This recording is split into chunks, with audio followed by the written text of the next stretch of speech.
बड़ा मुश्किल कुछ गिल्ली है बिचो पानी निकलता पे तक मदारी मोड़ी पानी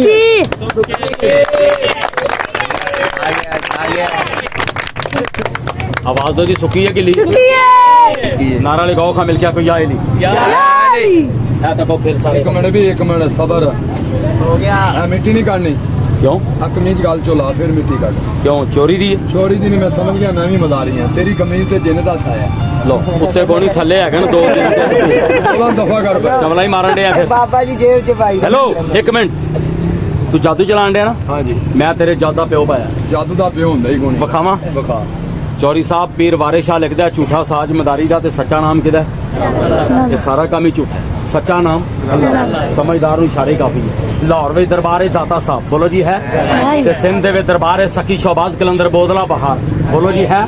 शबरात दी 14 तरीक को सरकार दौर से लगता है मेला लगता है लो पहले दी ज़ियारत करो अग वाला खेल तको पर यह केक नहीं है पत्थर नहीं है फरोजा नहीं है यह कलंदर की मिट्टी है इनू कंड नहीं करनी कंड करोगे गुनेगार होगे मेरा कुछ नहीं जाएगा ये गल मेरी ज़हन च रखना है यह केक पत्थर नहीं है फरोजा नहीं है यह कलंदरी तोहफा है यह तक इस ते अमल किया साडे मुर्शद ने यह चीज़ इनू सिर्फ सलाम करना है सजे हथ का इस तरह मैनू नहीं नाग नू सलाम करेंगा तेरी शान में फर्क नहीं पैगा बिस्मिल्लाह जी थोड़ा पैर मदारी जादू कितना लेना है चोले चो सारे भाई पैर से देखो मेहरबानी सर आया यार थले ये पांच काम करदा है केड़े जादूगर तेरे सामने आ गए जादूगर तेरे प्यार दा गुलाम है नौकरी कारोबार चलदा बंद है दुश्मन तेरे प्यार दा गुलाम है तेरी कोई भी मुश्किल है इन्हू नाल लेके जा अल्लाह इन्हू बोलते ने बूटे वाला मरजान जिंदा कुरान में जिक्र है नग पाया तो पता लग ਉਹ ਦੋ ਤਿੰਨ ਨਿਉਲੇ ਰਲ ਕੇ ਇਹ ਭਾਜੀ ਇੱਕ ਸੱਪ ਨੂੰ ਮਾਰ ਕੇ ਖਾਂਦੇ ਨੇ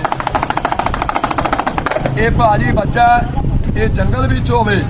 ਇਹ ਭਾਜੀ ਸੱਪ ਨੂੰ ਲੱਭਦਾ ਸੱਪ ਦੀ ਤਲਾਸ਼ ਕਰਦਾ ਹੈ